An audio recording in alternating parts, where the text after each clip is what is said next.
Sanryot Character kollaboratsiyasini bitta skinini arzonroq olish yo'lini ko'rib chiqamiz. Videoni oxirigacha ko'ring, like bosish esdan chiqmasin. Biz boshladik. Siz birinchi bo'lib 5-iyundan 11-iyungacha 1x, ya'ni 112 almazdan aylantirishingiz kerak bo'ladi.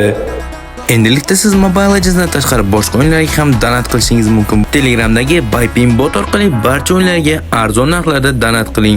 Bu botning havolasini men Instagram profilimdagi top link orqali botdan foydalansangiz bo'ladi. Buypin bilan hammasi ishonchli va xavfsiz. 2-iyun kuni birinchi faza tokenlari kirib keladi. 275 olmos yoki 3 ta haftalik propus sotib olishingiz kerak bo'ladi.